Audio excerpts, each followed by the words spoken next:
El expresidente peruano Pedro Castillo ratificó su solicitud de asilo en México, pero localmente avanza el proceso judicial en su contra, tras intentar disolver el Congreso y cerrar la Fiscalía, en lo que fue calificado de autogolpe por los poderes del país. Hoy la justicia le ordenó 7 días de prisión preventiva. Ya está viajando de regreso a Estados Unidos la basquetbolista Brittney Griner, quien pasó 10 meses en una cárcel de Rusia por llevar cartuchos con aceite de cannabis en su equipaje. La deportista vuelve a casa después de un intercambio que aprobó el presidente Joe Biden, en el que devolvió a Moscú al traficante de armas ruso Viktor Bout. Y Croacia se une a la zona Schengen a partir del 1 de enero de 2023. Mientras Zagreb celebra el aval de la Comisión Europea para la libre circulación, Rumanía y Bulgaria rechazan el veto emitido por Austria y siguen esperando ser aceptados. Bienvenidos a las noticias de France 24. Yo soy María Clara Calle.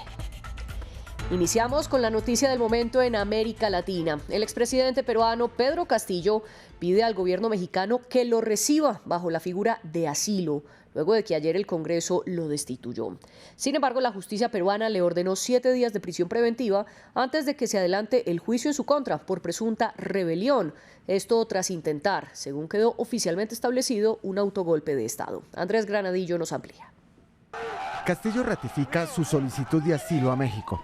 Así lo informó el canciller mexicano Marcelo Ebrard desde su cuenta de Twitter, tras publicar la carta formal de pedido.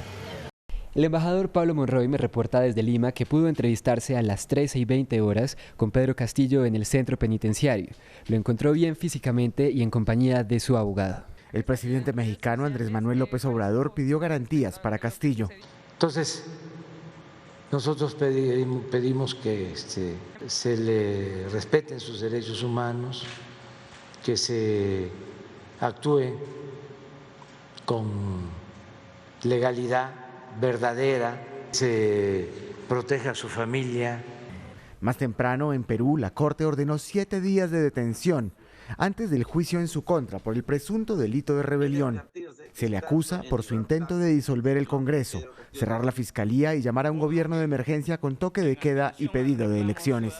Sin apoyo de sus ministros, el ejército o las autoridades judiciales, el episodio terminó con su arresto y la posesión de su vicepresidenta, Dina Boluarte, como nueva dirigente de Perú, la primera mujer en asumir este cargo. De momento, Boluarte descartó elecciones anticipadas. Yo sé que hay algunas voces que indican adelanto de elecciones y eso democráticamente es respetable.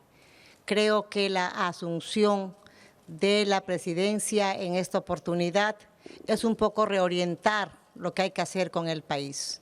Más adelante, en coordinación con todas las organizaciones, estaremos viendo alternativas. Mientras tanto, en Lima se mantienen algunas manifestaciones de partidarios de Pedro Castillo que piden su liberación y acusan a la nueva presidenta de traición.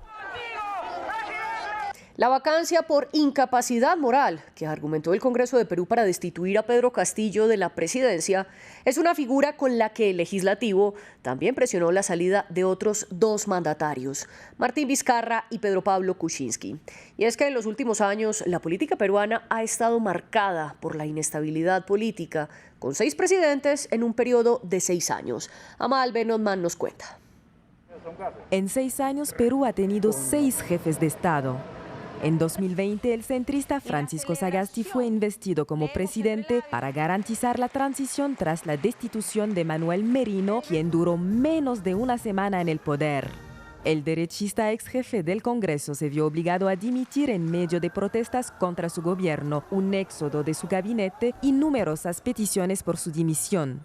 Merino reemplazó a Martín Vizcarra, quien fue destituido por el Congreso en 2020 después de que medios de comunicación informaran que recibió unos $640.000 en sobornos por parte de 2 empresas que ganaron una licitación de obras públicas cuando era gobernador regional años antes.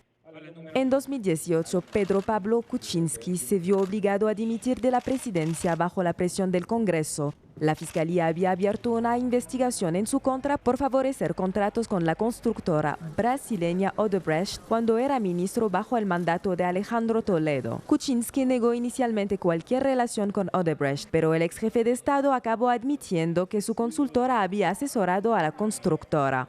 En 2016, el presidente Ollanta Humala fue a juicio por acusaciones de que recibió $3 millones por parte de Odebrecht durante su campaña presidencial de 2011. Los fiscales pidieron 20 años de prisión contra Humala, que siempre negó las acusaciones. Moscú y Washington protagonizaron un intercambio de prisioneros en medio de las tensiones que viven ambas naciones. La basquetbolista Brittney Griner de la WNBA ya está volando desde Emiratos Árabes Unidos hacia Estados Unidos, mientras que el que es considerado el mayor traficante de armas del mundo, Viktor Bout, ya aterrizó en Moscú. Griner fue detenida en Moscú el 17 de febrero de este año por llevar 7 cartuchos de vaporizador que contenían aceite de cannabis, algo que es legal en Estados Unidos, pero prohibido en Rusia. Brittney Griner es libre. Así lo confirmó el presidente estadounidense Joe Biden, escoltado por la esposa de Griner, su vicepresidenta y el secretario de Estado. Hace un momento, junto a su esposa Sherelle, en la oficina oval, hablé con Brittney Griner. Está a salvo, está en un avión, está camino a casa. Griner, campeona olímpica de baloncesto, fue detenida en Rusia el pasado mes de febrero por tener aceite de cannabis en su equipaje al entrar a ese territorio. En agosto fue condenada a 9 años de cárcel por contrabando y posesión de drogas. Estados Unidos ahora enfoca sus esfuerzos en la liberación de Paul Whelan, un ex marín acusado de espionaje también arrestado en la nación euroasiática el pasado 2018. Después de meses de detención injusta en Rusia, Brittney Griner está de camino a casa con su esposa Sherelle y otros de sus seres queridos. No cesaremos en nuestros esfuerzos hasta que Paul Whelan también regrese con su familia. Brittney fue intercambiada por quien era considerado uno de los hombres más buscados del mundo, el ciudadano ruso Viktor Bout, un traficante de armas conocido como el mercader de la muerte. Otra de las noticias en Estados Unidos es que la Cámara de Representantes aprobó un proyecto de ley que reconoce los matrimonios de las personas del mismo sexo a nivel federal y que ya había sido avalado en el Senado. La medida surgió de las preocupaciones que generan un posible revés de la Corte Suprema a este tipo de uniones. La historia la tiene Rafael Pérez. Un paso importante para reforzar el matrimonio igualitario en Estados Unidos.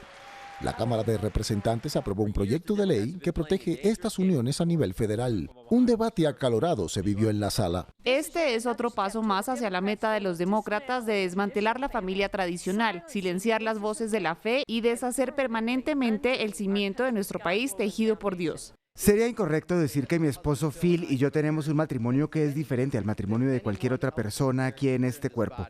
El seguro de salud de mi centro de trabajo debe extenderse a mi esposo, al igual que el suyo se extiende a su cónyuge. La aprobación fue aplastante. Así lo dio a conocer Nancy Pelosi en uno de sus últimos actos como presidenta de la Cámara. En esta votación, los sí son 258, los no son 169. Se adopta la moción. La medida surgió de las preocupaciones que generan un posible revés de la Corte Suprema a este tipo de uniones, como ocurrió con la legislación que permitía la interrupción del embarazo. El proyecto promueve que el gobierno federal reconozca el matrimonio entre dos personas del mismo sexo si es legal en el estado donde se casaron y además se reconoce la libertad religiosa. Tras la aprobación, el presidente Joe Biden no tardó en reaccionar. En este día, Jill y yo estamos pensando en las parejas valientes y los defensores apasionadamente comprometidos que han luchado durante décadas para garantizar la igualdad en el matrimonio en todo el país, ante la Corte Suprema y en el Congreso. Si bien estamos un paso más cerca de nuestro largo viaje para construir una unión más perfecta, nunca debemos dejar de luchar por la igualdad total para los estadounidenses LGTBIQ+ y todos nuestros ciudadanos. La ley fue ratificada por el Senado el mes pasado. Ahora deberá ir al despacho oval para su aprobación final por parte del presidente Joe Biden para que entre en vigor. Croacia comenzará a ser parte de la zona Schengen desde el 1 de enero de 2023, según lo aprobó este jueves la Comisión Europea. Eso significa que las personas que viajen desde aquel país al resto de las 26 naciones que conforman el área Schengen no necesitarán que les verifiquen su identidad ni cumplir con requisitos especiales para transportarse. Sin embargo, Rumania y Bulgaria no obtuvieron este aval. Es oficial. A partir del 1 de enero, Croacia entrará en el espacio Schengen, una noticia celebrada especialmente por la presidencia del Consejo de la Unión Europea. Croacia realmente ha hecho todo lo posible para ser parte del espacio Schengen y estamos convencidos de que es un mensaje muy positivo para todos los ciudadanos europeos. Ahora los ciudadanos de los estados Schengen podrán entrar y salir de Croacia sin controles fronterizos. La candidatura de Zagreb fue aceptada por unanimidad por los ministros del Interior de los 27 países que conforman la Unión. Pero no todos celebran la reunión de este 8 de diciembre en Bélgica.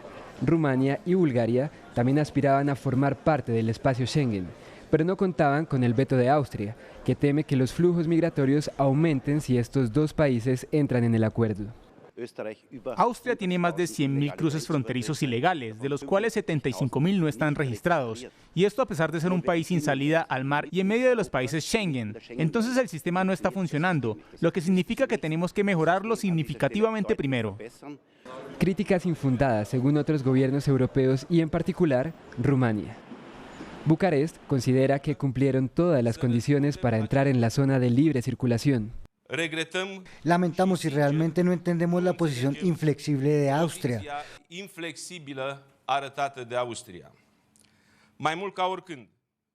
Durante el año pasado, Rumania ha demostrado ser un actor de pleno derecho en la seguridad europea.